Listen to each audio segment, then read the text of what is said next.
సుకుమార్ సెట్స్‌లో ఎలా ఉంటాడో అందరికీ తెలిసిందే. ఆ రోజు సీన్‌ను, ఆ రోజు చెప్పాల్సిన డైలాగ్స్‌ను ఆ క్షణమే చెక్కుతూ ఉంటాడు. అక్కడే మార్చుతూ ఉంటాడు. ఓ ప్రాపర్ బాండింగ్ స్క్రిప్ట్ అంటూ ఉండదు. ఆ రోజు ఏం తీయాలనేది మాత్రమే మైండ్‌లో పెట్టుకుంటాడు. సెట్స్‌కి వెళ్ళాకే ఎలా తీయాలి, ఇంకా ఏం మార్చాలి, ఎంత ఇంప్రూవ్ చేయాలన్నది ఆలోచిస్తుంటాడు. అలా సుకుమార్ సెట్స్ మీద అంత బిజీగా ఉన్నా కూడా చాలా కూల్‌గానే ఉంటాడట. సుకుమార్ సెట్స్‌లో ఎలా ఉంటాడు అనేది ఆయన team member, writer Srikanth visa తాజాగా మాట్లాడాడు. శ్రీకాంత్ విసా ఇచ్చిన కథలు, అందించిన మాటలతో ఇదివరకు చాలా చిత్రాలు బ్లాక్ బస్టర్ అయ్యాయి. ఇతను సుకుమార్ స్టూడెంట్. అతనికి కూడా లెక్కలు చెప్పింది సుకుమారేనట.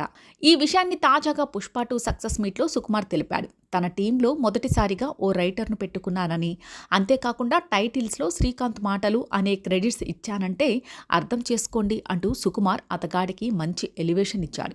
ప్రస్తుతం శ్రీకాంత్ విసా మీడియాకు హాట్ టాపిక్ అయ్యాడు. ఇక శ్రీకాంత్ విసా మీడియాతో మాట్లాడుతూ అనేక విషయాల్ని పంచుకుంటున్నాడు. సుకుమార్ సెట్స్ మీద చాలా కూల్గానే ఉంటాడట. ఎవ్వరి మీద నోరు పారేసుకోడట. ఎవ్వరిని అరవటం వంటివి చేయడంట. కానీ ఒక్కసారి సీన్ అనుకున్నది అనుకున్నట్లుగా రాకపోతే మాత్రం కంట్రోల్ తప్పుతాడట. చేతితో ఫోన్ ఉంటే దాన్ని విసిరి నేలకు కొడతాడంట. ఎంతో ప్రెషర్లో ఉండి అనుకున్న సీన్ రాకపోతే మాత్రం కాస్త ఫ్రస్ట్రేషన్ అవుతాడట. కానీ క్లాస్ రూమ్లో మాత్రం ఎప్పుడు కూడా ఎవ్వరి మీద కూడా సీరియస్ అవ్వలేదని శ్రీకాంత్ విసా అంటుంటాడు. సుకుమార్ ప్రస్తుతం నేషనల్ వైడ్గా మోస్ట్ వాంటెడ్ డైరెక్టర్ అయిన సంగతి తెలిసిందే. 4 రోజుల్లోనే అల్లు అర్జున్ 'పుష్ప 2' చిత్రం 800 కోట్లకు పైగా రాబట్టి రికార్డును క్రియేట్ చేస్తోంది.